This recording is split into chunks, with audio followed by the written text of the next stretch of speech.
Hai, Assalamualaikum. Selamat datang kembali di YouTube channelnya Widya Olive. Di video kali ini aku akan menceritakan pengalaman perjalanan aku dari Bekasi untuk trip ke Bromo. Buat kamu yang mau liburan akhir tahun ke Bromo, wajib banget nonton videoku sampai habis untuk bisa mengetahui semua informasi selengkapnya.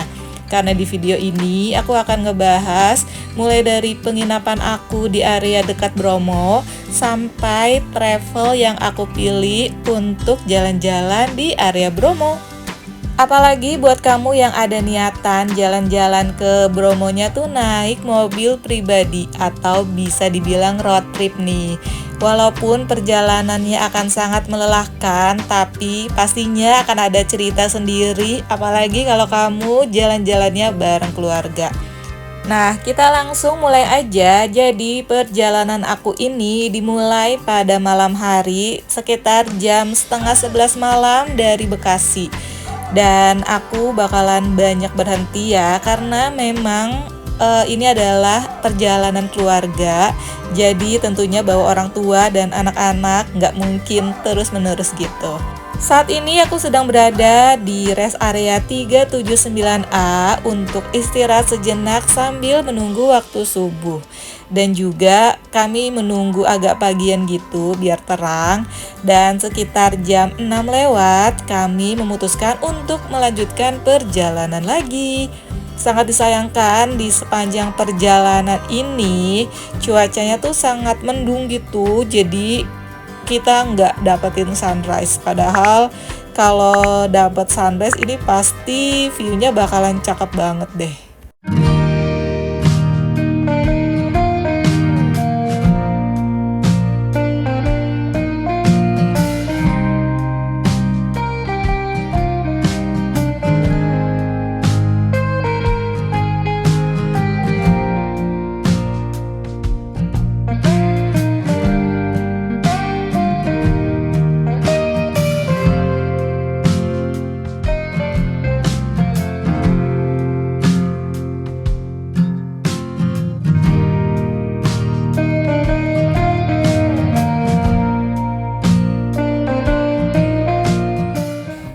Karena tujuan utama kita adalah ke Bromo, jadi aku memutuskan untuk mencari area penginapannya tuh langsung di dekat Probolinggo, jadi nggak begitu terlalu jauh ke area Bromonya.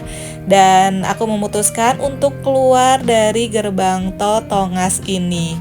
Untuk perjalanan setelah keluar dari gerbang tol Tongas ini untuk menuju ke area penginapan yang aku pilih itu bisa membutuhkan waktu 50 menitan. Dibanding kalau kamu mencari area penginapan di area Malang untuk ke area Bromonya tuh lumayan jauh. Jadi aku saranin kalau kamu memang fokusnya ke area Bromo, lebih baik cari penginapannya tuh di area Probolinggo aja. Nah, kebetulan aku udah sampai di area penginapan yang aku pilih. Ini dia Gubuk Ndeso Bromo. Berlokasi di Jalan Raya Bromo nomor 92 Kabupaten Probolinggo, Jawa Timur. Tempat penginapan ini sangat aku rekomendasikan buat kamu yang bawa keluarga besar. Karena di homestay ini tuh punya banyak sekali tipe kamarnya gitu. Mulai dari yang single, double, yang tipe glamping maupun tipe yang apartemen. Terus di homestay ini tuh juga menyewakan jaket, sarung tangan, dan perlengkapan lainnya untuk kebutuhan saat kamu ke Bromo gitu biar nggak dingin. Nah, di video ini aku sudah memesan 3 tipe glamping karena untuk satu glampingnya ini tuh hanya bisa masuk untuk 2 orang dewasa dan juga 1 anak. Harganya murah banget, mulai dari 300 ribuan aja kamu udah bisa dapet tipe glamping yang lucu kayak gini. Kamarnya juga bersih, semua perlengkapannya tuh lengkap, sudah smart TV pula. Wow, happy banget sih aku. Udah gitu kamar mandinya pun sudah tersedia water heater. FYI juga untuk tipe glamping ini memang bisa dibilang tipe yang sangat baru. Jadi memang cukup clean dan fresh gitu nih. Dan kebetulan untuk di tipe kamar ini tuh nggak ada AC-nya, hanya kipas angin kayak gini aja. Karena di sana tuh udaranya sudah cukup dingin, jadi malam harinya tuh kalaupun kamu nggak pakai kipas angin, itu sudah dingin banget. Serius deh, itu yang aku alamin. Gimana? Ini worth it banget kan? Seharga 300 ribuan aja kamu udah bisa mendapatkan penginapan ataupun homestay yang bersih, lengkap fasilitasnya dan juga nyaman banget. Dan ini dia fasilitas yang bakalan semua orang happy sih, yaitu Smart TV. Ini adalah view dari area depan homestay kita. Dan di homestay ini tuh terdapat juga area cafe, dimana kalaupun kamu nggak lagi nginep di sini, kamu bisa banget mampir ataupun nongkrong di cafe ini. Tempatnya terdiri dari 2 lantai dan juga indoor maupun outdoor. Di area outdoornya tuh cakep banget, view alamnya tuh bisa kamu lihat sepanjang mata kamu memandang. Lihat deh. Dan ini dia untuk nama kafenya, yaitu Pawon Gubuk. Jadi walaupun kamu nggak nginep di sini, kamu bisa banget mampir untuk coba makanan dan juga minumannya. Karena sudah jam makan siang dan ketika aku sampai di homestay ini tuh sekitar jam 2, pas banget waktu check-in, dan aku nggak sempat kemana-mana lagi karena udah lelah sekali di perjalanan selama 15 jam. Jadi aku memutuskan untuk makan siang di area homestay aja nih, di area kafenya tadi. Untuk tipe kamar di area glamping ini tuh sebenarnya cukup banyak ya. Ada 6 yang tipe kecil serta 1 yang tipe besar kayak gini. Ada area komunalnya juga serta dapur umum kayak gini dengan fasilitas yang cukup lengkap, mulai dari kompor, peralatan seperti piring, gelas, sendok, dan juga kopi, teh, gula gitu tersedia beserta air mineral untuk kamu refill gitu. Dan ini dia harga makanan yang udah aku pesan, nggak sampai 200 ribu sudah bisa mendapatkan 8 menu yang lumayan banget kan. Karena nggak jadi makan di kafenya, jadi aku memutuskan untuk minta tolong makanannya dianterin di dekat kamar kita. Jadi kita makan bareng-bareng kayak gini deh. Kita langsung lanjut aja ke dini harinya. Jadi untuk menuju ke area Bromo untuk melihat sunrise point, kita tuh harus mempersiapkan diri sekitar jam 2 dini hari karena nantinya akan dijemput oleh jeep kita. Ini tuh kita beneran udah siap dan rapih banget sekitar jam 2 dini hari karena kita udah bener-bener excited untuk menantikan jalan-jalan di area Bromo. Setelah semua kumpul, kita langsung menuju ke area parkir jeepnya dan ternyata jeepnya sudah menunggu. Terus untuk travelnya sendiri tuh aku pilih langsung dari area homestay ini. Kebetulan di homestay ini tuh menyediakan untuk travelnya juga. Jadi nggak perlu repot-repot lagi pilih-pilih yang lain, sekalian aku pilih di sini aja. Harga yang aku dapatkan pada saat itu tuh seharga 2.100.000 dan itu sudah full paket lengkap. Ini aku pilih yang long jeep, jadi jeepnya tuh agak besar dan panjang karena ini kan aku ramean gitu, satu keluarga, dan long jeepnya ini tuh bisa muat hingga 10 orang dewasa. Setelah menempuh kurang lebih 1,5 jam perjalanan dari area homestay ke area sunrise point, Nyatanya perjalanannya lumayan jauh juga ya, aku kira tuh dekat. Nah ini aku sudah berada di area Sunrise Point, namanya Lemah Pasar atau katanya sih bisa dibilang dengan Bukit Cinta. Karena memang baru pertama kalinya ke sini, jadi agak bingung gitu kan untuk menentukan pilihan di titik poin sunrise-nya tuh yang paling cakep di mana. Sampai akhirnya memutuskan untuk berhenti di titik Sunrise Point Lemah Pasar ini. Dan lihat dong, belum jam 4 aja, parkiran di jalanan untuk jeepnya aja tuh udah hampir penuh. Nah, sementara untuk menunggu waktunya sunrise sebelum kita penanjakan, kita tuh sempat istirahat sejenak di sekitar area Sunrise Point. Jadi banyak banget warung-warung kayak gini yang menyediakan makanan dan juga minuman. Selain itu, di warung ini tuh menyediakan penyewaan jaket dan juga sarung tangan perlengkapan dinginnya gitu deh. Harganya untuk jaket tuh 35.000. Serius, ini udaranya dingin banget. Kayaknya sekitar 13-14 derajat gitu. Jadi lumayan banget untuk menghangatkan diri dulu nih. Sekitar jam 5 kita lanjut lagi untuk menuju ke area penanjakan Sunrise Point. Aku memilih untuk Sunrise Point-nya di sini tuh karena memang kata pemandu aku untuk naiknya tuh nggak terlalu terjal ataupun tinggi, jadi cukup landai, cocok banget untuk yang bawa orang tua. Suhu di atas ini benar-benar dingin banget, jadi wajib banget kamu bawa jaket ataupun memakai pakaian yang tebal ya. Dan lihat dong, Masya Allah, pemandangan pagi hari itu di area Bromo sungguh indah. Oh iya, pemandu yang aku maksud itu adalah si fotografer dokumentasi kita. Karena aku sudah mengambil paket lengkap yang sekalian dokumentasi, nantinya si fotografer ini akan membantu kita untuk di spot-spot mana aja sih yang menjadi foto terbaik kayak gini.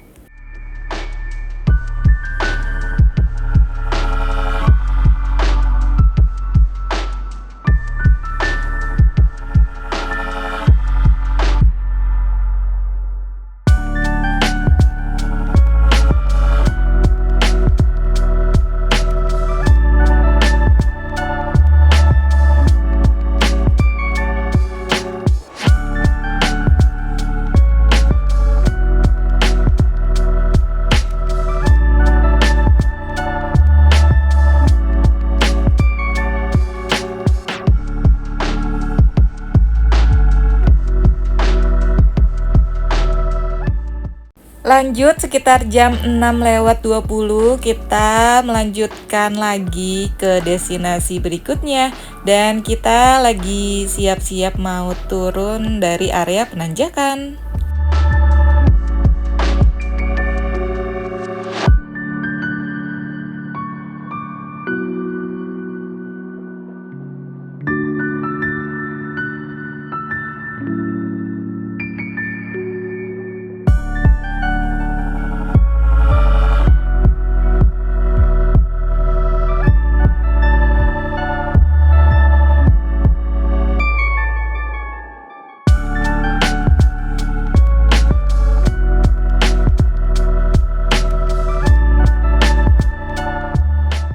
Lihat dong, padahal aku pada saat kesini tuh hari biasa, di hari Jumat, dan ini rame pol. Dan ini adalah warung-warung yang aku bilang tadi, jadi bakal banyak banget buat kamu istirahat gitu. Lalu ada juga jajanan di pinggir jalan untuk menghangatkan diri kamu kayak jasuke. Aku juga sempat beli, lumayan banget deh. Terus kamu bakalan kena macet kayak gini. Ini aku bener-bener stuck hampir 30 menitan di dalam jeep karena beneran gak bisa jalan ataupun lewat. Aku gak ngerti karena apa. Ternyata setelah aku tanya ke Pak Supir, banyak banget jeep-jeep yang parkir sembarangan gitu di tengah jalan. Jadi kita kayak gak bisa maju ataupun kemana-mana. Alhasil setelah setengah jam menunggu, maju juga, tapi ya majunya dan jalannya tuh ya pelan-pelan kayak gini. Pengalaman yang bener-bener tidak pernah akan dilupakan, pokoknya seru banget sih. Kamu wajib banget duduk di depan ya untuk mendapatkan experience yang luar biasa.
Setelah kurang lebih 1 jam perjalanan dari area penanjakan Sunrise Point, kita sampai juga di area Bromo. Nantinya di area Bromo ini kita bakalan berhenti di banyak spot ataupun titik-titik tertentu, seperti misalnya kayak Bukit Widodaren, Bukit Teletabis, terus juga Pasir Berbisik, Gunung Batok, Kawah Bromo, dan lain-lain. Dan kita bakalan mengelilingi area Bromo ini dengan jeep yang sudah kita sewa ini. Ini dia jeepnya, warna kuning, menyala kuningku. Pokoknya wajib banget mengabadikan banyak momen kamu di sini. Setiap spotnya tuh dijamin cantik banget. Spot pertama tuh saat ini aku sudah berada di area Gunung Batok dan ini aku lagi ngantri nunggu giliran untuk foto-foto. Setelah dari Gunung Batok, kita memutuskan untuk melanjutkan perjalanan lagi ke titik selanjutnya, yaitu Kawah Bromo.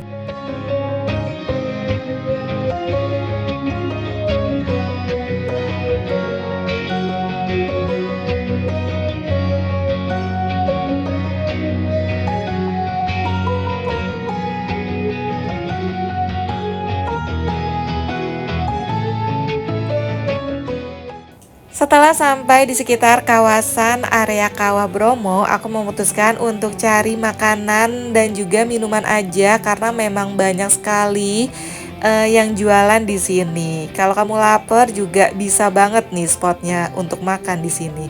Sementara kalau kamu mampu dan kuat untuk menuju ke Kawah Bromo penanjakannya silahkan. Tapi aku merasa diriku kurang mampu, jadi aku cukup makan aja.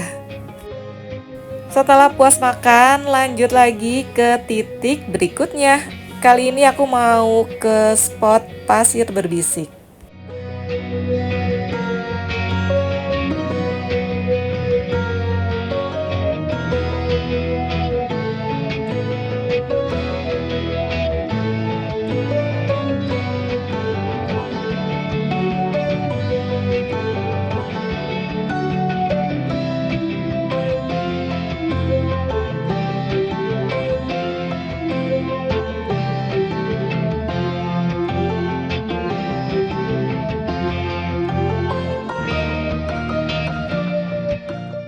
Sesampainya di spot Pasir Berbisik, bakalan banyak banget kuda-kuda kayak gini dan anak aku tuh langsung minta untuk naik kuda.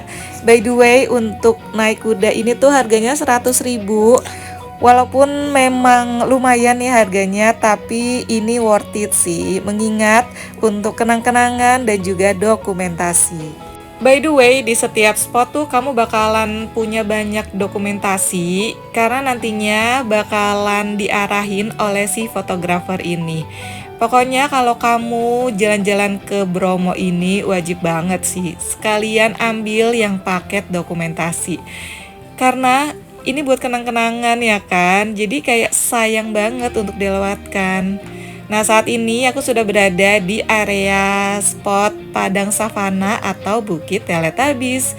Masya Allah cakep banget.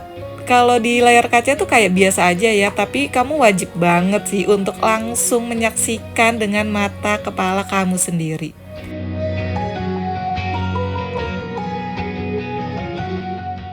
Buat yang nanya, paket lengkap seharga 2.100.000 itu dapat apa aja sih Kak? Nah, yang akan kamu dapatkan adalah long jeep yang isinya tuh bisa sampai 10 orang. Lalu kamu akan mendapatkan dokumentasi beserta fotografernya dan juga tiket masuk Bromo. Karena aku ramean, jadi ini tuh super worth it dan termasuk murah sih. Buat yang penasaran sama hasil dokumentasi dan juga video dari fotografer ini, nanti akan aku cantumin di akhir video. Pastiin kamu wajib lihat sih, karena keren abis. Dan juga buat kamu yang mau mengetahui informasi selengkapnya mengenai info homestay dan juga tour travel yang aku gunakan saat ini, akan aku cantumin infonya di kolom deskripsi. Kamu bisa hubungin dulu adminnya sungguh responsif dan komunikatif dan super baik. Kalau kamu mau tanya-tanya dulu, bisa banget kok.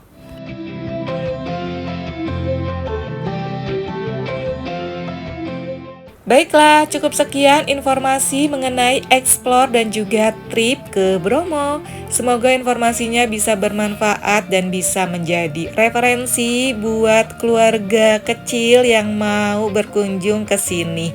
Sungguh ini rekomendasi banget dan wajib banget masuk ke dalam list destinasi kamu.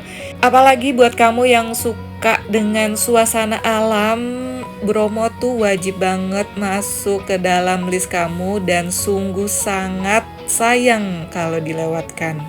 Terima kasih banyak buat semua teman online yang sudah menonton video ini sampai habis. Sampai ketemu di video trip selanjutnya. Buat yang belum subscribe channel ini, ayo dong subscribe sekarang juga biar channel ini semakin berkembang dan bisa memberikan lebih banyak informasi mengenai jalan-jalan, liburan, dan trip selanjutnya. Jangan lupa juga dukungannya dengan cara klik like, share, dan juga komen. Kalau begitu, sampai ketemu di video trip selanjutnya. Thank you for watching and bye-bye. Wassalamualaikum. Setelah ini aku akan menyertakan hasil video dokumentasi dari fotografer yang telah aku pilih. Semoga bisa enjoy untuk menyaksikan videonya.